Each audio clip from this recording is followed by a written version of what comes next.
Soal-soal yang bersifat analitis merupakan soal-soal yang harus kita kuasai jika mengikuti OSN. Jadi mari kita coba dari soal yang pertama. Di sini kita lihat ada bagan atau gambar wilayah A surplus beras, namun dia minus sayuran. Kemudian ada wilayah B di mana dia surplus beras dan surplus sayuran. Kemudian wilayah C minus beras dan surplus sayuran. Kalau minus itu berarti dia kurang. Kalau surplus berarti dia kelebihan. Dia kelebihan. Jadi di sini berdasarkan gambar di atas, interaksi antar wilayah terkait kebutuhan sayuran yang tepat adalah berarti sayuran. Di sini kita lihat di sini minus sayuran, di sini surplus sayuran, di sini surplus sayuran. Berarti daerah yang kelebihan, daerah yang berlebih, dan ini daerah yang kurang. Daerah yang berlebih mensuplai wilayah yang kekurangan. Berarti dari wilayah B dan ke wilayah C ke wilayah A. Di sini kita lihat wilayah B dan C menuju wilayah A. Wilayah A dan B dapat dipenuhi oleh wilayah C, ini salah berarti. Kemudian wilayah A dapat dipenuhi dari wilayah B dan C. Nah, ini betul. Berarti kita pilih opsi B. Kemudian nomor 2. Berikut ini yang merupakan upaya perusahaan untuk mengurangi dampak dari kegiatan produksi pada kerusakan alam dan ketimpangan sosial. 1. Memiliki program pengelolaan sosial dan lingkungan yang berkesinambungan. Ya, ini betul. Melakukan penambangan tanpa izin dengan melibatkan masyarakat setempat. Ini salah. 3. Memberikan kompensasi kepada masyarakat terdampak aktivitas perusahaan. Ini betul. 4. Merelokasi penduduk dengan cara membabat. Wah, ini membabat hutan. Tidak betul. Kombinasi jawaban yang benar adalah, ini kita sudah dapat jawabannya 1 dan 3. Berarti kita pilih opsi B. Kita pilih opsi B. Kemudian selanjutnya nomor 3. Perhatikan pernyataan berikut. Pernyataan A, kearifan lokal dapat dijadikan salah satu komponen penting dalam usaha menjaga lingkungan dan sumber daya alam. Kearifan lokal, misalnya ada hutan yang tidak boleh ditebang, kemudian ada aturan jika seseorang menebang pohon itu ada sanksinya. Nah, ini bisa untuk menjaga lingkungan dan sumber daya alam. Berarti ini betul. Kita lihat pernyataan B. Pemanfaatan teknologi yang digunakan masyarakat selalu mendukung keberlanjutan lingkungan. Pemanfaatan teknologi selalu mendukung keberlanjutan lingkungan. Nah, di sini ada kata selalu. Jadi, teknologi yang digunakan oleh masyarakat itu tidak selalu mendukung keberlanjutan lingkungan. Berarti pernyataan ini salah. Jadi, kita lihat pernyataan A benar dan pernyataan B salah. Pernyataan A benar, pernyataan B salah, berarti kita lihat di opsi C. Nah, kemudian nomor selanjutnya, setiap suku di Indonesia memiliki nilai moral, ekonomi, dan kekhasan sendiri dalam memilih pekerjaan. Suku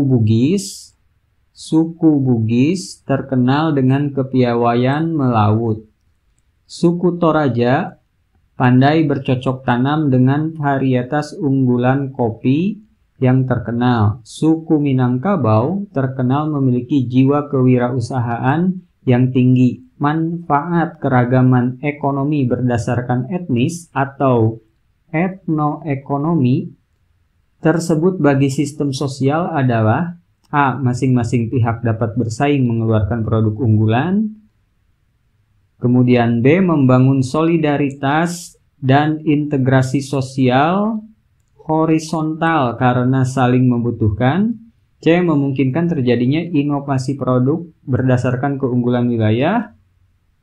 D. Membuka peluang kerja baru karena perkembangan UMKM di daerah. Nah, di sini bagi sistem sosial kita harus perhatikan ini untuk sistem sosial berdasarkan etnoekonomi untuk sistem sosial.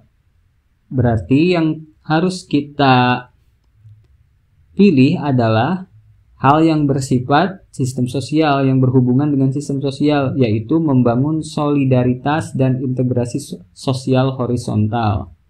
Ini harus kita pilih karena kalau misalnya dilihat dari sini, ini masih pihak dapat bersaing mengeluarkan produk, berarti di sini masih berhubungan dengan produksi ekonomi. Produksi ekonomi, bukan sistem sosial. Yang di sininya juga, ini juga sama produksi ekonomi. Kemudian membuka peluang pekerja karena perkembangan UMKM. Ini juga motifnya masih berbasis ekonomi. Jadi yang bersifat sistem sosial pilihannya adalah pilihan B. Karena dia membangun solidaritas dan integrasi sosial horizontal. Kemudian nomor 5, perhatikan pernyataan berikut ini mengenai teknologi pengolahan logam pada masa perundagian. Pernyataan A.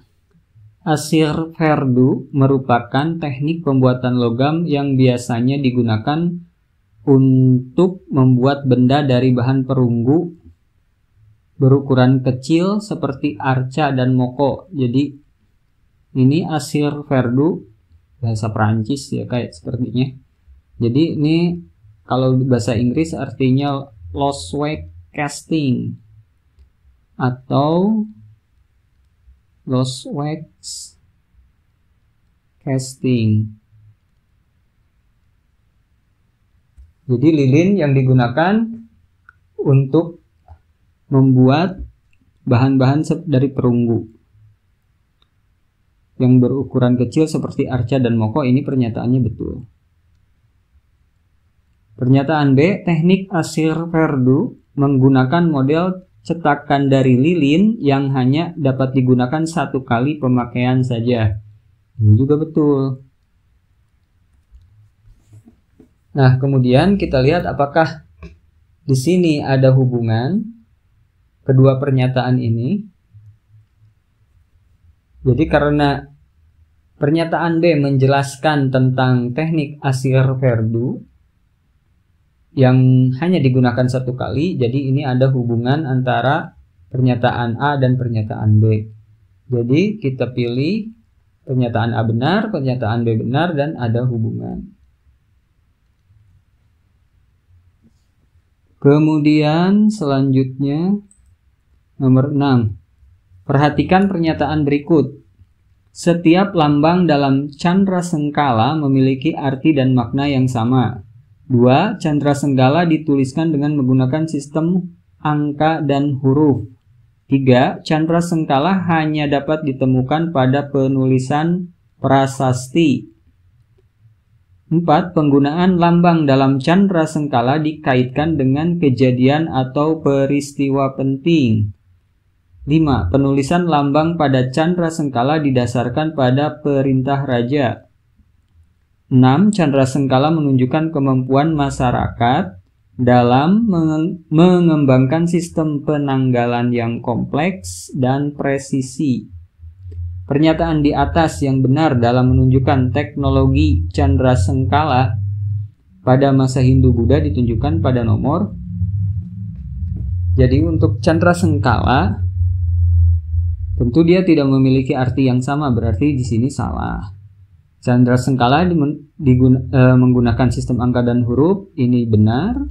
Kemudian candrasengkala hanya dapat digunakan dalam prasasti, ini salah. Dikaitkan dengan peristiwa penting, ini juga benar.